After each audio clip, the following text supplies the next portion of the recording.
नमस्कार. ऐश्वर्याने अवंतिकाला तर घरी आणलेलं असतं, पण सौमित्र मात्र ऐश्वर्यावरती नको नको ते आरोप करत असतो. तेव्हा अवंतिका बोलते, सौमी काय करतोयस तू हे? सौमी, उगाच नाही नाही ते बोलू नकोस. खरं सांगू का, आज आज मी जी काही जिवंत आहे ना, ती फक्त आणि फक्त ऐश्वर्यामुळे. त्यामुळे प्लीज तू तिच्यावरती कसलेही आरोप करू नकोस. तेव्हा लगेच सौमित्र बोलतो, काय चाललंय तुमचं? का तुम्ही ऐश्वर्या नावाची झापड स्वतःच्या डोळ्यावर बांधून घेतलीत? अरे ती उतरवा, आता उतरवा, नाहीतर एक दिवस आहे ना सगळं काही हातातून विस्कटून जायचं. तेव्हा लगेच मोठ्यानी जानकी बोलते, सौमित्र भाऊजी, मला तर तुमच्या वागण्याचा अर्थच कळत नाहीये. तेव्हा लगेच सौमित्र बोलतो, बस झालं, मला आता कोणाचंच काही ऐकायचं नाही. खरं सांगायचं तर मला आता फक्त हा एकच निर्णय घ्यायचा आहे, तो म्हणजे या घरात ही ऐश्वर्या तरी राहील, नाहीतर मी. आता तुम्हीच ठरवा नक्की काय करायचं ते. तेव्हा जानकी बोलते, सौमित्र भाऊजी काय चाललंय तुमचं? येऊन जाऊन तुम्ही फक्त घरात राहण्याचाच विचार करताय. अहो जरा विचार करा, आज अवंतिका आपल्या घरात परत आली ती फक्त ऐश्वर्यामुळे. हे तर तुम्ही स्वतःच्या मनाला समजवू शकता ना. तेव्हा लगेच सौमित्र बोलतो, कशावरून कशावरून या ऐश्वर्याचाच हा सर्व प्लॅन नसेल? तेव्हा लगेच जानकी बोलते, सौमित्र भाऊजी. तेव्हा ऐश्वर्या बोलते, जानकी जानकी एक मिनिट, काय चुकतंय त्याचं? मी आधी तसेच पराक्रम केलेत म्हणून तर तो माझ्यावरती आरोप करतोय, आणि काहीही चुकीचं नाहीये त्याचं. जाऊ देत ना, सोड विषय. तेव्हा मात्र सौमित्र बोलतो, वाह, खरंच मानलं पाहिजे हा. म्हणजे तू सगळ्यांच्या देखत असं दाखवतेस की तू किती स्वाभिमानी आहेस, तू किती गुणी आहेस, तू खूपच बदललीस. पण काय ना ऐश्वर्या, तुझी ही नाटकं आहेत ना, ती यांच्या समोर चालतील, माझ्या समोर नाही. ऐश्वर्या, तुझ्या या नाटकांना मी तर भुलणारच नाही. तेव्हा मात्र लगेच सारंग बोलतो, बस झालं सौमित्र दादा, बस झालं. आजपर्यंत मोठा भाऊ म्हणून तुझ्याकडे बघितलं, म्हणून मी तुला काहीच बोललो नाही. स्वतःच्या मनावर ताबा ठेवला. तू ऐश्वर्यांना येता जाता नाही नाही ते म्हणत आलास, पण मी मात्र स्वतःचा ताबा सोडला नाही. पण आता मात्र तू हद्द पार करतोयस दादा, हद्द पार करतोयस. आणि तू जर का आता शांत बसला नाहीस ना तर बघ. तेव्हा मात्र सौमित्र बोलतो, काय करशील? हात उचलशील माझ्यावर, हात उचलशील? तेव्हा सारंग बोलतो, दादा प्लीज स्वतःला शांत कर. त्यावेळेला जानकी मोठ्याने ओरडते, अरे गप्प बसा रे, काय चाललंय तुमचं? अरे कोणत्याही गोष्टीवरून तुम्ही भांडताय कशाला? प्लीज स्वतःला शांत करा ना. तेव्हा मात्र मोठ्याने सारंग बोलतो, जानकी वहिनी तू सौमित्र दादाला सांग. तेव्हा ऋषिकेश बोलतो, मला काही एक ऐकायचं नाही. ऐश्वर्या, तू तुझ्या रूम मध्ये निघून जा, आणि सौमित्र तू अवंतिकाला घे आणि तुझ्या रूम मध्ये निघून जा. ते दोघही तिथून निघून गेलेले असतात. त्यावेळेला जानकी मात्र स्वतःच्या डोक्याला हात मारते आणि म्हणते, काय करू मी? माझ्या घराची घडी तर विस्कटत चालली आहे, ती घडी मी कशी सावरू? तेव्हा लगेच ऋषिकेश बोलतो, जानकी जानकी, तूच जर का अशी हतबल झालीस तर आम्ही काय करायचं? जानकी प्लीज स्वतःला सावर, हे सर्व तुलाच सावरायचं आहे जानकी. तेव्हा सुमित्रा जानकी समोर हात जोडते आणि सुमित्रा जानकीला बोलते, जानकी जानकी, माझ्या कुटुंबाची घडी विस्कटू देऊ नकोस. माझ्या कुटुंबाला सावर, माझ्या कुटुंबातला आनंद पुन्हा एकदा आण. तेव्हा लगेच जानकी बोलते, आई आई तुम्ही शांत व्हा, तुम्ही नका काळजी करू. आई, मी माझ्या परीने सगळे प्रयत्न करेन, तुम्हाला काळजी करायची गरजच नाही. तेव्हा मात्र सुमित्रा बोलते, जानकी हे सर्व काय होऊन बसतंय? आधी अवंतिका गेली, हे दुःख होतच आपल्या समोर. आता ती आले तर त्या गोष्टीचा आनंद तर आहेच, पण सौमित्रचं मात्र वेगळंच. काय करायचं आपण, मला तर कळतच नाही. सौमित्राने जर का स्वतःच्या डोक्यात राग घालून घेतला ना तर सगळं काही विस्कटेल जानकी. जानकी, तुला तर माहिती आहे सौमित्राचा राग, तो तर कधीही घर सोडून जाऊ शकतो. त्यावेळेला लगेच जानकी बोलते, आई आई तुम्ही नका काळजी करू, मी आहे ना, मी सगळं काही व्यवस्थित करेन, तुम्हाला काळजी करायची गरजच नाही. तेव्हा मात्र तिची खूपच चिडचिड झालेली असते. तर इकडे आपल्याला असं पाहायला मिळतं, ऐश्वर्या जानकीच्या रूम मध्ये आलेली असते आणि ती जानकीला बोलते, जानकी जानकी, मी खरंच सांगते, मी अवंतिकाला मारण्याचा प्रयत्न केलेला नाही. तेव्हा लगेच जानकी बोलते, ऐश्वर्या, तू मला हे सांगायची गरज नाही, कारण माझा तुझ्यावरती पूर्ण विश्वास आहे ऐश्वर्या. तेव्हा लगेच जानकी बोलते, एक गोष्ट लक्षात ठेव ऐश्वर्या, आता काहीही झालं तरी सुद्धा सौमित्र भाऊजींच्या रागाचं काय करायचं, याच्यावरती काय तोडगा काढायचा तेच मला कळत नाही. तेव्हा ऐश्वर्या बोलते, एक तोडगा आहे आणि आपल्याला तेच करावं लागणार. तेव्हा लगेच जानकी बोलते, म्हणजे? तेव्हा लगेच ऐश्वर्या बोलते, हे सर्व जो कोणी घडवून आणतोय त्याला आपल्याला पकडावंच लागणार. हे ऐकून मात्र जानकी बोलते, ऐश्वर्या, तू काय बोलतेस, कळतंय का तुला?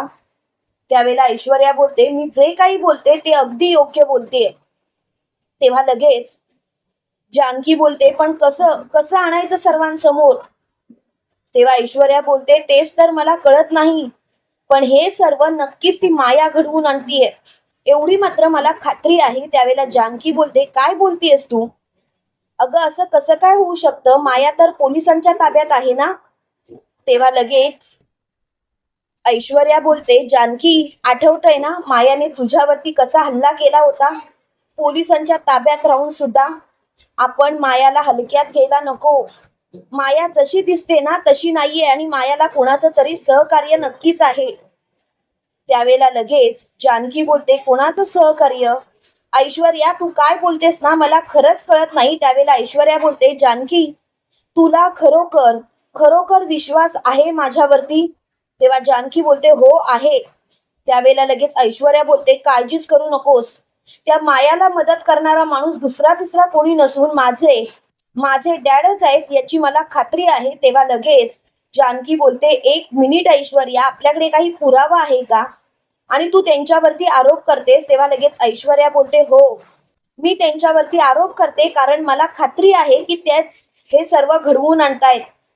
हे ऐकल्यानंतर मात्र जानकीच्या पायाखालची जमीनच सरकते. इकडे सयाजीराव खूपच खुश असतात.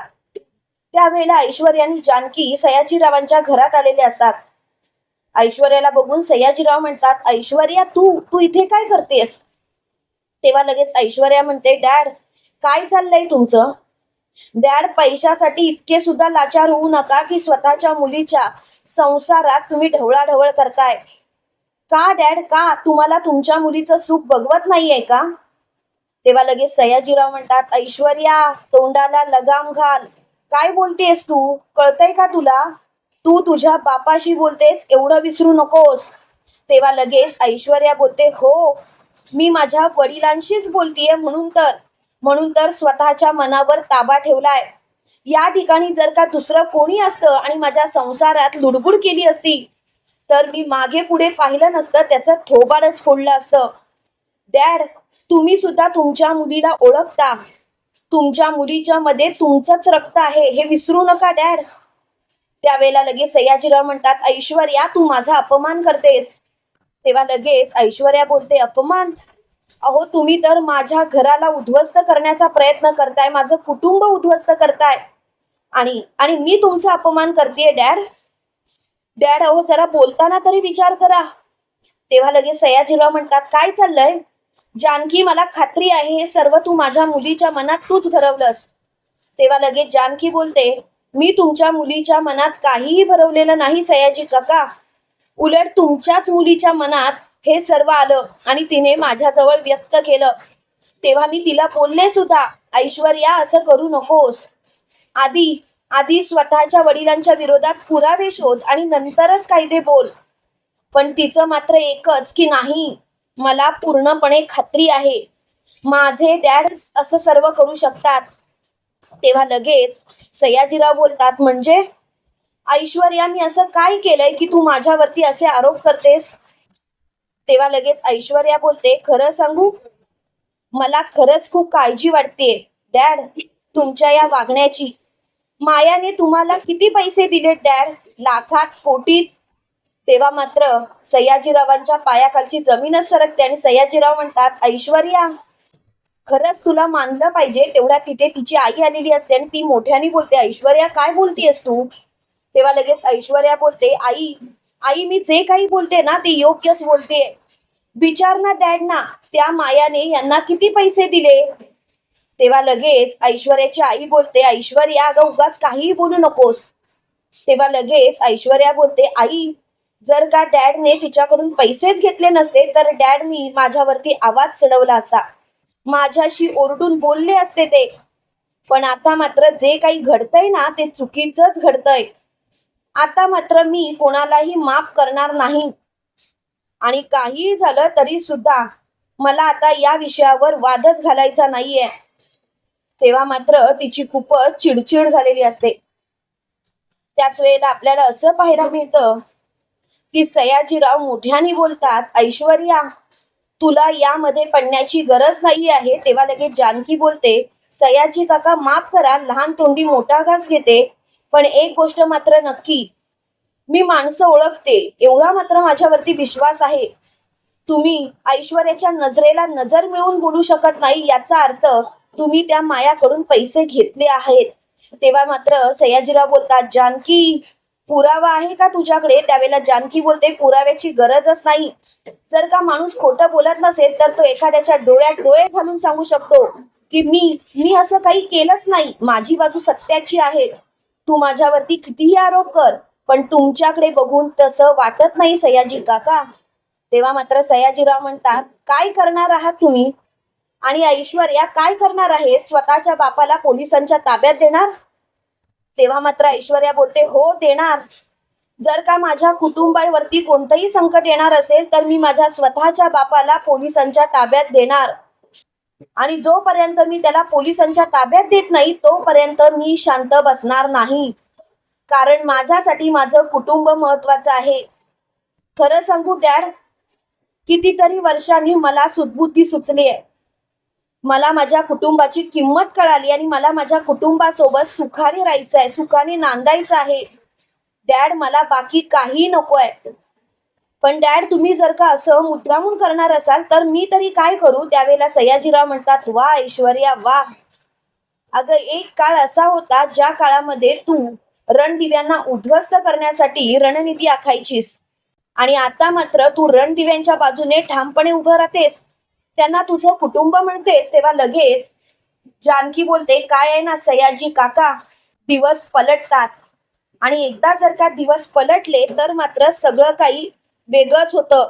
बघितलं ना सयाजी काका काय झालंय ते. सयाजी काका मी एकच सांगेन, प्लीज असा विचार करू नका. आणि तुम्ही जर का असा विचार करत असाल तर तुम्ही चुकताय. उलट तुम्हाला आनंद व्हायला पाहिजे की तुम्ही तुमच्या मुलीचा सुखाने संसार बघू शकता. पण नाही, तुम्हाला मात्र तुमच्या मुलीच्या सासरच्या माणसांना त्रासच द्यायचा आहे ना. तेव्हा मात्र सयाजी खूपच चिडलेले असतात. त्याच वेळेला ऐश्वर्या बोलते, डॅड प्लीज काय ते बोला. त्यावेळेला लगेच सयाजीराव म्हणतात, हो घेतलेत मी मायाकडून कोटीमध्ये पैसे, काय करणार आहेस. आणि तसंही ऐश्वर्या तुला माहितीच आहे मला रणदिव्यांना उद्ध्वस्त करायचं आहे. ऐश्वर्या तू कितीही काही बोललीस तरी सुद्धा रणदिव्यांना संपवल्याशिवाय मी गप्प बसणार नाही. तेव्हा मात्र ऐश्वर्याची खूपच चिडचिड होते. ऐश्वर्या मोठ्याने बोलते, काय बोलताय तुम्ही. याचा अर्थ अवंतिकाला सुद्धा मारण्याचा प्रयत्न तुम्हीच आखला होता डॅड, तेही त्या मायाच्या सांगण्यावरून. तेव्हा लगेच सयाजीराव म्हणतात, हो मीच आखला होता. काय करणार आहे जानकी, बोल ना. तेव्हा मात्र जानकी बोलते, आम्ही काही करायची गरजच नाही. ऐश्वर्या बोलते, जानकी मी बोलले होते ना, मला खात्री आहे हे सर्व माझे डॅडच घडवून आणतायत. पण काय करणार, माझ्याकडे पुरावा नव्हता, पण आता मात्र आपल्याकडे पुरावा आहे. तेव्हा सयाजीराव म्हणतात, म्हणजे ऐश्वर्या तू काय बोलतेस. त्यावेळेला लगेच ऐश्वर्या बोलते, डॅड आज मी खरंच हरले. डॅड मी तुम्हाला किती वेळा सांगितलं असं वागू नका. डॅड मी माझ्या कुटुंबासोबत खुश आहे, पण तुम्ही मात्र हद्द पार केलीत. आज तुम्ही अवंतिकाला मारण्याचा प्लॅन आखलात. मी वेळेवर जर का पोचले नसते तर अवंतिकाचा जीव गेला असता. तेव्हा मात्र सयाजीराव म्हणतात, याचा अर्थ ती अवंतिका वाचली. तेव्हा लगेच जानकी बोलते, हो तुमच्या मुलीमुळेच अवंतिका वाचलीये. आणि आता प्लीज हा विषय बंद करा, कारण या गोष्टीचा मला त्रास व्हायला लागला. तेवढ्यात मात्र तिथे इन्स्पेक्टर साहेब आलेले असतात आणि त्याच वेळेला ऐश्वर्या म्हणते, इन्स्पेक्टर साहेब प्लीज सयाजीराव विखे पाटील यांना अरेस्ट करा. त्यावेळेला सयाजीराव म्हणतात, काय डोसक्यावर पडलीस की काय तू? काय बोलतेस तू ऐश्वर्या? स्वतःच्या बापाला तू गजाड पाठवणार? अगं लाज कशी वाटत नाही? हे पांग फेडणार आहेस का तू? तेव्हा लगेच ऐश्वर्या बोलते, डॅड डॅड मला सुद्धा वाईट वाटतंय तुम्हाला जेलमध्ये पाठवताना, पण काय करणार? मोठेच जर का आपली पायरी सोडून वागत असतील तर लहानांनी त्यांना धडा शिकवलाच पाहिजे आणि तेच मी करते. डॅड तुम्ही सुधारावं अशी माझी इच्छा आहे, पण तुम्ही कधीच सुधारू शकणार नाही याची सुद्धा मला खात्री आहे. डॅड प्लीज प्लीज माझ्यावरती विश्वास ठेवा, मी मुद्दामून काहीच केलेलं नाही. तेव्हा लगेच सयाजीराव म्हणतात, ऐश्वर्या आज तू माझ्या मनातून साप उतरलीस. अगं लहानाची मोठी करताना तुझ्या सगळ्या इच्छा मी पूर्ण केल्या. तेव्हा ऐश्वर्या म्हणते, डॅड मला सुद्धा तुम्हाला आनंदात ठेवायला खूप आवडलं असतं. एवढ्यावरती जर का तुम्ही स्वतःला सावरलं असतं तर बरं झालं असतं डॅड, पण तुम्ही मात्र माझं काहीच ऐकलं नाहीत. डॅड तुम्ही असं कसं काय वागू शकता?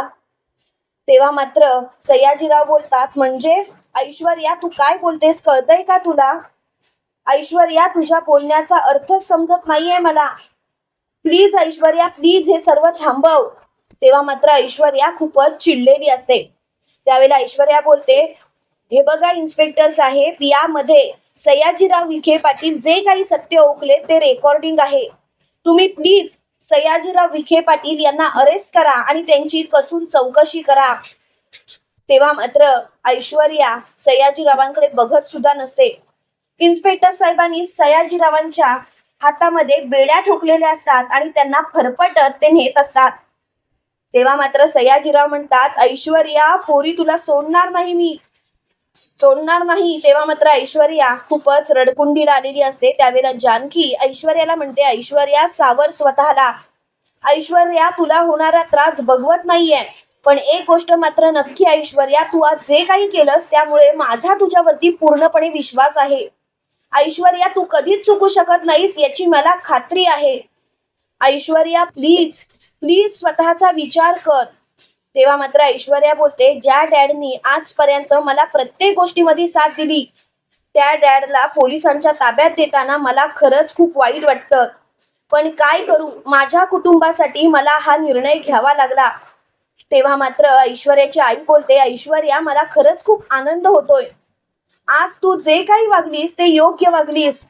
ऐश्वर्या आज खरी तू रणदिव्यांच्या घरची सून शोभतेस. तेव्हा मात्र ऐश्वर्या तिच्या आईला मिठी मारते आणि रडत असते.